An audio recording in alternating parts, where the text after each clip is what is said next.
Abba Kabir Yusuf ya fita daga jam'iyyar NNPP zuwa APC. Wannan fita da Abba Kabir Yusuf ya yi daga jam'iyyar NNPP zuwa APC ta yamutsa hazon siyasar jihar Kano. Wannan ita ake ta magana a kanta cewa me yasa Abba Kabir Yusuf zai bar mai gidansa Rabi'u Musa Kwankwaso, wanda shi ya masa riga ya masa wando sannan kuma ya raɓe shi sannan ya samu gwamnati.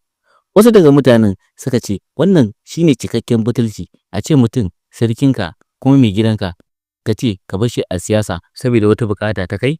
A baya bayan nan ne jam'iyyar APC ta nemi zawarcin Rabi'u Musa Kwankwaso da ya dawo APC, amma ya cije ya dage ya ce shi ba zai yi ba saboda mutane. Haka dai maganganu suka kai suka kawo, amma Rabi'u Musa Kwankwaso bai bar jam'iyyar NNPP ba. A ƙasa da wata 5 baya aka ji cewa Abba Kabir Yusuf ya bar jam'iyyar NNPP zuwa APC, har suna raƙaba mana cewa Abba tsaya da ƙafarka. Amma kafin mu ƙarasa wannan cikakken bidiyon daga farko zuwa ƙarshe don kusan abin da ya faru a jihar Kano, kusan cewa muna kawo muku supplement, ma'ana magungunan supplement da magungunan Islamic kowane iri, sannan kuma mu sare muke bayarwa. Sannan muna a garin Kano a Kurmi Market. Idan kai siyayya daga nesa za mu kai ma a duk faɗin Najeriya har da maƙotanta irin su Nijar, Kamaru da Chadi da sauransu.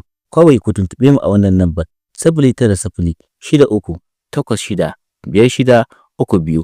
Muna a garin Kano Kurmi Market. Mu address ɗinmu shine Kano State.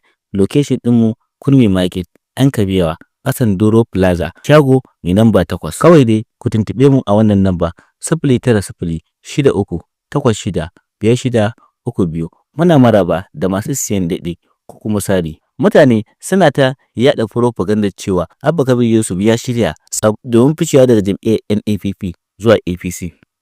Amma shi Abba Kabir Yusuf ba a ji ta bakinsa ba ko an ji ta bakin mai gidansa. Mun samu wannan cikakken labari ne a majiya mai ƙarfi, wanda har mai gidansa Rabi'u Musa Kwankwaso ya wallafa wata magana a X ɗinsa yayin da yake cewa a 2023 Allah ne ya bamu, kuma 2027 shi ma Allah ne zai bamu. Kaga wannan magana harshen damo ce.